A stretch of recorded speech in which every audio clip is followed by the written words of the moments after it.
Hey there, I'm Chris Carlisle, and you're listening to my podcast. I call it The Chris Show.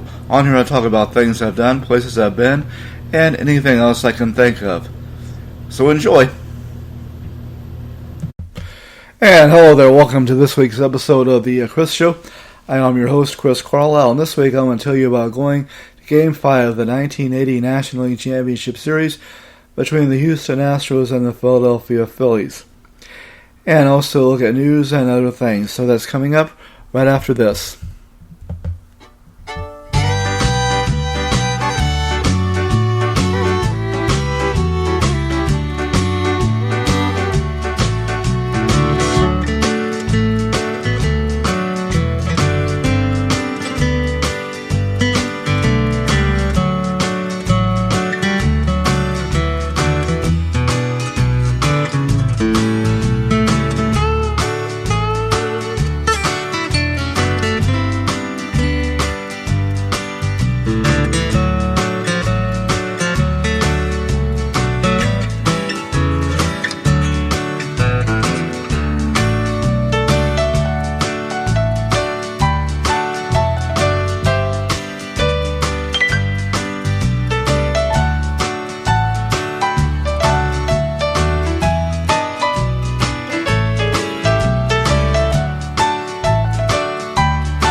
Alright, I was planning to go to see the Astros play last night, but because of the bad weather I stayed home instead.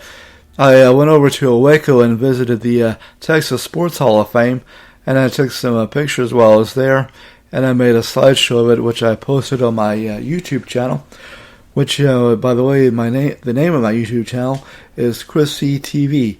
So just type in Chris C TV in your search engine on YouTube.com or the YouTube app. Scroll until you see my picture. The same one on my social media profile. And click on and you'll find some on that one and some other videos I've made, including the sound of my podcast. Anyway, both teams went into the 1980 NLCS after going to literally to the end of the season to clinch their respective division titles. The Phillies clinched the NL East on the Saturday, October 4th, with a 6-4 win over Montreal in Montreal. But the Astros, who went to a 3-game series against the Dodgers with a magic number 1, got swept, and but did win the division in a 1-game playoff with a 7-1 victory in a complete game by pitcher Joe Niekro. The Phillies won Game 1 3-1 in Philly, with the attendance of 65,277. Steve Carlton got the win. Ken Forsch took the loss, with Tom McGraw getting the save. The Astros came back to tie the series with a 7-4 win in Game 2. Frank LaCourte got the win, with Ron Reed getting the loss and Joaquin Andujar getting the save. Future Hall of Famer Nolan Ryan got the start for the Astros in that game. The series then shifted to Houston, and I was in school when the game started at 2, and I think they had a TV there, so we got to watch the game, which the Astros won 1-0 in 11 innings. Dave Smith got the win in relief, and Tom McGraw took the loss for the Phillies in relief.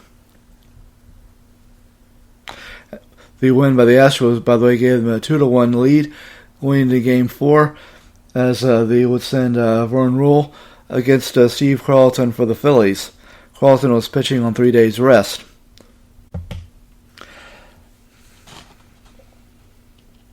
The Phillies would go on to tie the series by winning Game 4 5-3 in a game that included a controversial incident involving a ball that was hit from Gary Maddox to pitcher Vern Rule, which the home plate umpire originally called as no catch.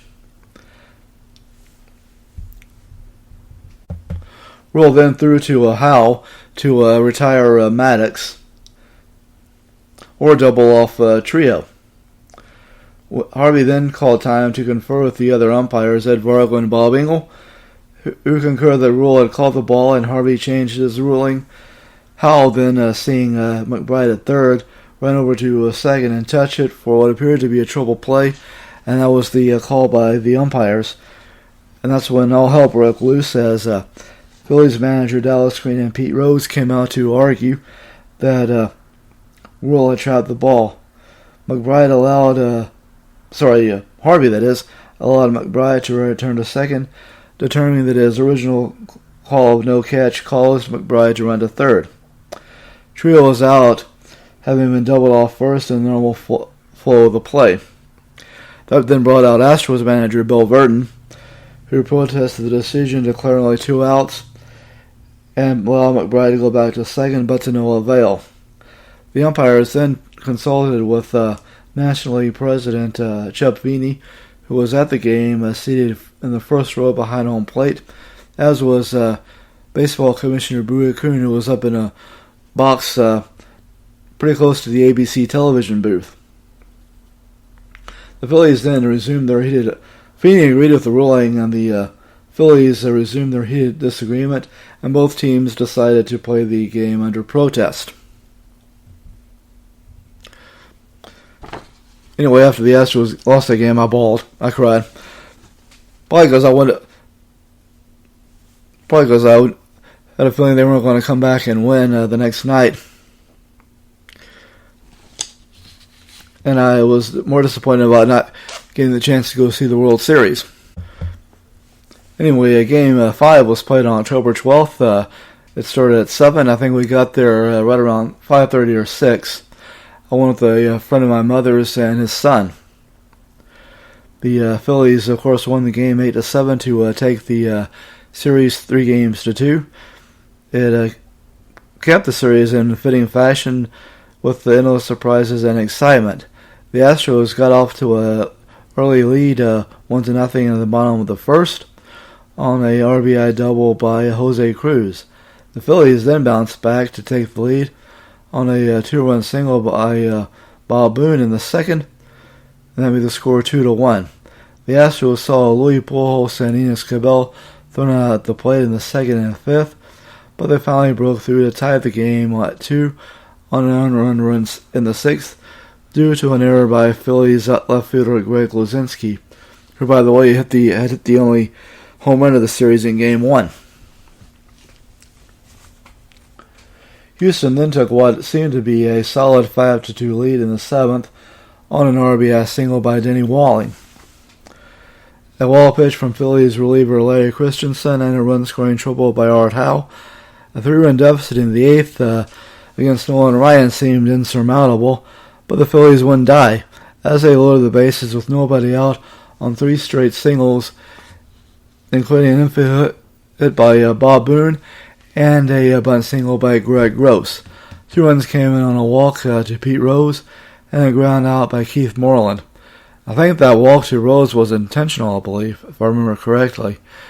An RBI single by Dell Unser tied the game at 5, and then series MVP Manny Trio put the Phillies ahead with a 2-run triple, 7-5. The Astros promptly came back in the bottom of the 8th with Rafael Landis-Toy and Jose Cruz singling in a run. Each singling in a run, that is. Neither team scored in the 9th, and the Phillies got doubles from Unser and Gary Maddox in the 10th to take what would be the 8-7 lead, and would then go on to that would be the goal-ahead run as Phillies reliever Dick Ruth then retired the Astros in order to clinch the game and the series, which turned out to be the first ever playoff series win for the Phillies, as they had lost 3 straight NLCSs as well as 2 World Series. They went on to beat the Kansas City Royals, who had won the American League pennant, over the New York Yankees. The Astros, meanwhile, would start a streak of 6 straight playoff series losses that would go from there until 2001. And they would not win a playoff series until they won the 2004 National League Division Series against the Atlanta Braves. The next year, they would go on to win their only pennant in the National League, as they would later move to the American League after the 2012 season by beating the St. Louis Cardinals 4-2. They would then get swept in the World Series by the Chicago White Sox. They would then win the first of 3 American League pennants in 2017. They would also win again in 2019 and in 2021, while winning the 2017 World Series, beating the Los Angeles Dodgers 4-3 in 7 games, winning the game in Los Angeles. Ironically, the same stadium they had won their first division title back in 1980. I did get to go to the World Series I went last year when they lost to the Braves in Game 6. Alright, coming up, we'll look at news.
In the news, the winners of the Coach G Memorial Scholarship at Rosebud Lot have been named. The winners, that is, are John Paul Reyna, the son of Johnny Reyna and Shelley Mallard.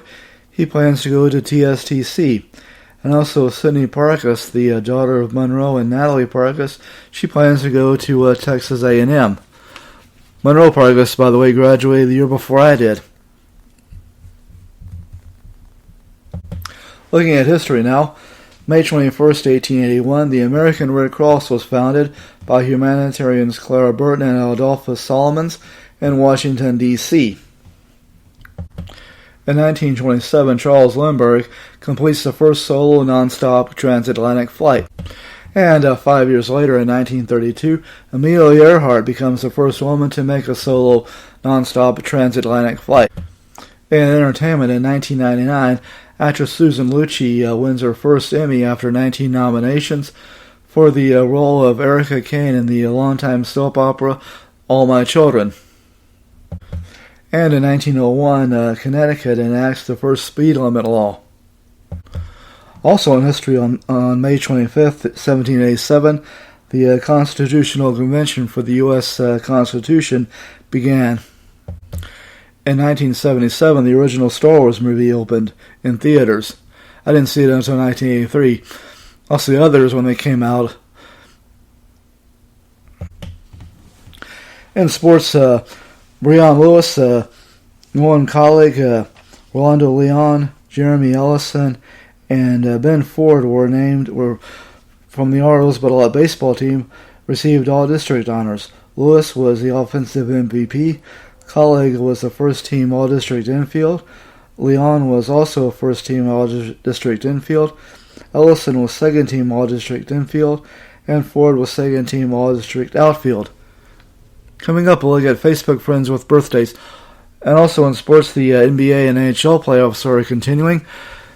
The Dallas Mavericks staved off elimination last night by beating the Golden State Warriors. They go back to San Francisco for games, for the next game, with the Warriors still up 3-1. Alright, as I said, coming up, Facebook friends with birthdays.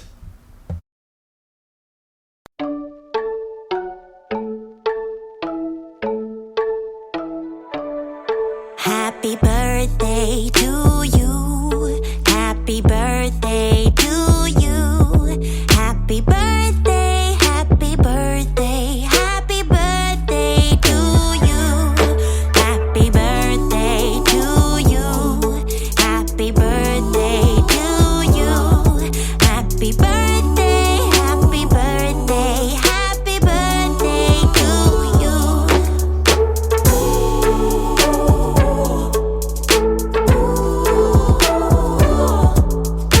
Happy birthday to you.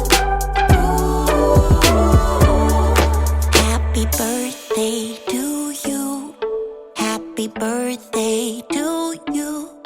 Happy birthday, happy birthday, happy birthday to you. Happy birthday to you. Happy birthday to you. Happy birthday, happy birthday, happy birthday to you.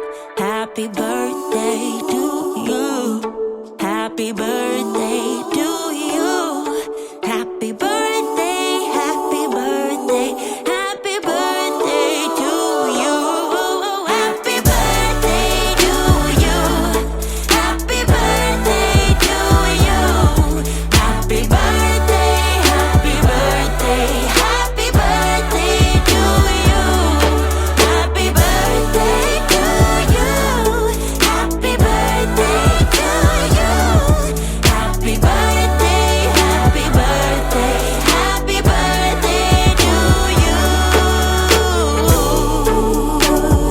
Happy birthday.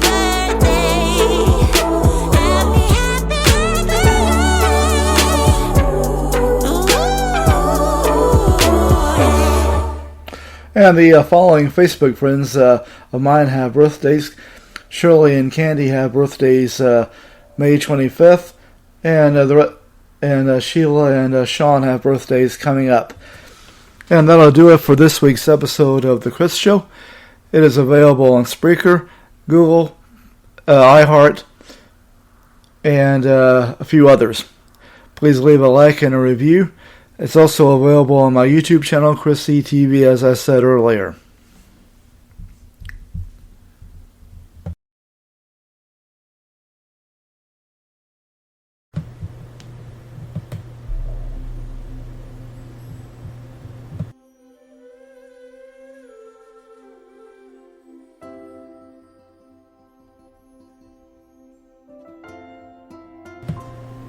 Thank you for listening to and downloading The Chris Show. The Chris Show is hosted, written, and produced by Chris Carlisle, and is available on Google Podcasts, iHeart, Spotify, and many others. And now, ladies and gentlemen, our national anthem.